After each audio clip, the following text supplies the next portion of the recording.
Hello नमस्कार, this is विकास। तो recently मैंने काफ़ी नोट किया कि बहुत लोग जो यंग जनरेशन है या जो ऑलरेडी बहुत पुराना बिजनेस भी कर रहे हैं, सबको अभी ऑनलाइन आने का चस्का लग गया है कि मार्केट प्लेस पे सेल करना है।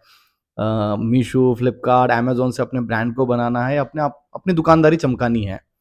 पर्टिकुलर मैं यहाँ फैशन कैटेगरी की ही बात करूँगा।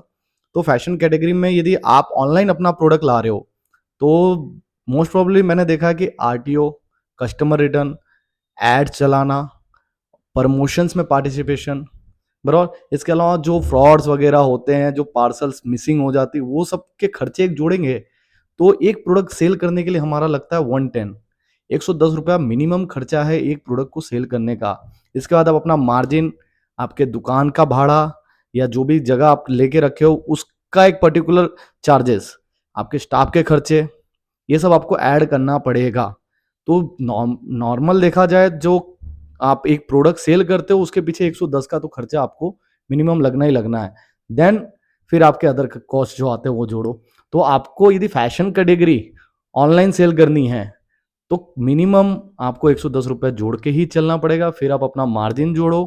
आप 110 के नीचे काम कर रहे हो, आज नहीं 3 महीने बाद, 3 महीने बाद नहीं तो 6 महीने बाद आप अपने आप को डिस्ट्रॉय ही कर लोगे, बर्बाद ही कर लोगे। आपका कुछ भी ब्रांड बनने वाला नहीं है इसमें, बिकॉज़ आप कमाओगे नहीं, तो आप खर्च कैसे कर पाओगे? और बिज़नेस कमाने के लिए किया जाता है, गँवाने के लिए नहीं किया जाता। आप कभी भी कोई मार्केटप्लेस को देखो, ये कभी भी सपोर्टिव नहीं है, ना इन्होंने कोई भी चीज़ क्लियर कर रखी है।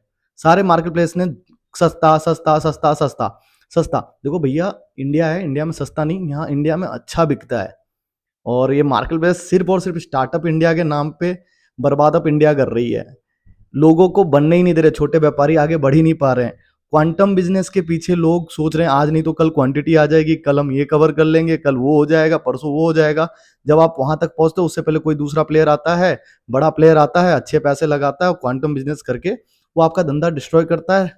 तो जो छोटे व्यापारी हैं, छोटे स्केल के बिजनेसमैन हैं जो ई-कॉमर्स पे आना चाहते हैं, तो वो सबसे पहले प्रोडक्ट फाइंड में जो अच्छे मार्जिन प्रोडक्ट दे पाए उसी चीज को आप ऑनलाइन पे सेल करो। अदरवाइज आप भैया घर बर्बाद कर दोगे, चीजें बंद कर दोगे, कर्जे कर लोगे, इसके अलावा कुछ और होना नहीं है।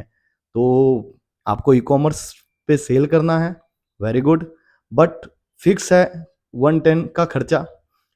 यहाँ मैंने सूरत के अंदर बहुत ही ब्रांड देखे हैं जो कुछ समय बाद बंद हो गए, जिन्होंने बहुत अच्छी सेल की, बट जब तक रोटेशन चलता है तब तक उनका धंधा चलता है। जैसे रोटेशन खत्म, धंधा खत्म। तो आपको भी ये समझना पड़ेगा कि रोटेशन का धंधा चलाना है या पर्टिकुलर बिजनेसमैन बनना है। आप बनिया बनोगे तो ही धंधा कर पाओगे, बनिया नहीं बनोगे तो धंधा नहीं कर पाओगे। खर्चे हैं। ऑनलाइन सस्ता नहीं होता। ऑनलाइन का मतलब ही होता है कि आप एक जगह से बैठे बैठे ऑल ओवर देश की जितनी भी, ऑल ओवर इंडिया में जहां जहां अलग अलग चीजें आप अपने घर तक मंगा पाओ। तो जब आप घर तक आपकी फैसिलिटी चाहिए तो डेफिनेटली आपको उसके चार्जेस पे करने पड़ेंगे। और इंडिया में काफ़ी कस्टमर ऐसे हैं जो इस चीज़ को जानते हैं। काफ़ी मीन्स मैं बोलूँगा 90% कस्टमर ऐसे हैं जो इस चीज़ को जानते हैं, समझते हैं। यदि चीज़ों को किसी ने बिगाड़ा है तो यही ई कॉमर्स कंपनियों ने बिगाड़ा है।